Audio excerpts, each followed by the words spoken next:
સૌએ અભ્યાસ કર્યો અને ખાસ તો આ ગોપાલગામના વતની અને આ સંસ્થા પ્રત્યે તમારો અંગત પ્રેમ એમને ધ્યાનમાં રાખીને આપ અત્યારે નવા વર્ષની અંદર ગોપાલગામ ઓપી ઝાટકિયા હાઈસ્કૂલના શુભેચ્છા મુલાકાત આવ્યા એ બદલ ઓપી ઝાટકિયા હાઈસ્કૂલ આપનો ખૂબ આભાર વ્યક્ત કરે છે। બહુ ગૌરવ સાથે કહેવું પડે કે ગોપાલગામ તો વિરાસત સાથે જોડાયેલું ગામ છે। શિક્ષણ પ્રત્યે તો વર્ષોથી આ ગામને લગાવ રહ્યો છે। આ ગામના લગાવને આપ જેવા બુદ્ધિજીવી માણસો કે જે આ 78ની અંદર અહીં અભ્યાસ કરતા હતા ત્યારે અમારી જેવા લોકોના તો જન્મ પણ હતા નહીં, પણ છતાં આપને આ સંસ્થા પ્રત્યે પ્રેમ અને વર્ષો પછી બધા દૂર દૂરથી ભેગા થયા। આપણે સૌ જાણીએ કાલ 92ની બેચના વિદ્યાર્થીઓ ભેગા થયા અને એના કરતાં ઉજ્જવળ કારકિર્દી આપ સૌએ જોઈએ છે। આમાંથી ઘણા લોકો નિવૃત્ત છે, પણ મિત્રો મારે ગૌરવ સાથે કહેવું પડે આપ જ્યારે અભ્યાસ કરતા એ સમયની અંદર આ સ્કૂલના નિર્માણની અંદર ઓપી ઝાટકિયા આ સ્કૂલનો બહુ જ મોટો ઝાટકિયા પરિવારનો ફાળો હતો। ત્યારે આ સ્કૂલનું નિર્માણ થયું, ત્યારબાદ દિવસે સ્કૂલનું ઉત્તરોત્તર પ્રગતિ નહીં પણ બસમાં એવો ગાળો આવ્યો કે ત્યારે સંખ્યા પણ ડેમેજ થઈ અને શિક્ષકનું જે સ્તર હોય એમની અંદર પણ બહુ મોટું ડેમેજ થયું। ત્યારે માત્ર 2 શિક્ષકો હંસાબેન અને વઘાસિયા સાહેબ લાસ્ટ સમયની અંદર આ સંસ્થા ચલાવતા હતા।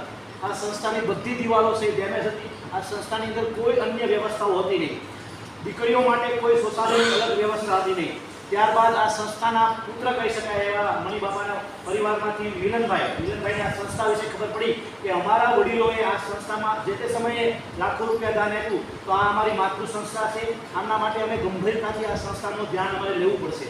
ત્યારે એ પ્રથમ વખત અહીં મુલાકાત આવ્યા કે ત્યારબાદ અમને આ સંસ્થાના વિકાસ માટે 2 કરોડ અને 10 લાખ રૂપિયા ફાળવ્યા અને 2 કરોડના 10 લાખના ભાગરૂપે અદ્યતન ક્લાસરૂમ સાથે 11-12ના નવા બંને ક્લાસરૂમ બનાવવામાં આવ્યા। ટ્રસ્ટી મંડળની નિમણૂક કરવામાં આવી, એમની અંદર એવા ટ્રસ્ટીઓ લેવામાં આવ્યા કે જેમને ગ્રામ પ્રત્યે પ્રેમ છે, આધ્યાત્મિકતા છે।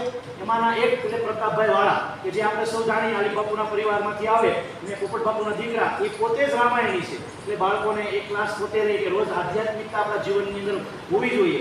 આ બધાને સાથે રાખી અમારે જીતુભાઈ ગજેરા, રાજુભાઈ ઠુમર, નંદાભાઈ ગોહિલ અને દમણભાઈ આ મુખ્ય મેનેજિંગ ટ્રસ્ટીની ટીમ છે। મુખ્ય એના પ્રમુખ તરીકે આદરણીય શ્રી મિલનભાઈ અને મિનલબેન જવાબદારી નિભાવી રહ્યા છે। પણ આપણે ગૌરવ એ લઈ જઈએ કે ઝાટકિયા પરિવારે વિરાસતને પકડી રાખી। વર્તમાનમાં ઝાટકિયા પરિવાર તો વર્ષની અંદર 2-3 વખત મુલાકાતે આવે છે, પણ આર્થિક ઉપાર્જન માટે આર્થિક જે વ્યવસ્થાઓ છે, દાખલા તરીકે આ સંસ્થાએ એવું વિચાર કર્યું કે અત્યારે આજુબાજુના મોટા સેન્ટરોની અંદર પણ હાઈસ્કૂલ બંધ થવા જઈ રહી છે। દાખલા તરીકે ચલાલાની આરકેમ અત્યારે 12-15 વિદ્યાર્થીઓ છે, એની બધી બિલ્ડિંગ ધ્વસ્ત છે। એમના બાળકો અહીં સુધી આવે એમના માટે પરિવહનની વ્યવસ્થાઓ કરવામાં આવી। પરિવહન એટલે વાહનો કે જે બાળકોને ફ્રીમાં અહીં સુધી લાવવામાં આવે છે। દાખલા તરીકે સાવરકુંડલા ઝોનથી આવે ધારી મોરજર સહિતના લોકો અહીં આવે છે। અહીં બાળકોને સારી રીતે શૈક્ષણિક વ્યવસ્થા તો પૂરી પાડવામાં આવે છે, સાથે બાળકો આવે એટલે એમને ગરમે ગરમ નાસ્તાની વ્યવસ્થા પણ કરાવવામાં આવે છે। શા માટે કે બાળકો નાના પરિવારમાંથી આવે છે કે જેમને કોઈ અલગ પ્રકારની નાસ્તાની સવારમાં વ્યવસ્થા ન હોય એવા પરિવારમાંથી આવતા બાળકોને અહીં સારી રીતે નાસ્તાની વ્યવસ્થા કરવામાં આવે છે। અને શૈક્ષણિક વ્યવસ્થા કરતાં એની આંતરિક સ્થિતિ સુધરે, કેમ કે અત્યારનો યુગ છે, શિક્ષણ સાથે તમારી અંદર એવી સ્કિલ હોવી જોઈએ કે એની અંદર તમે ડેવલપ કરી શકો।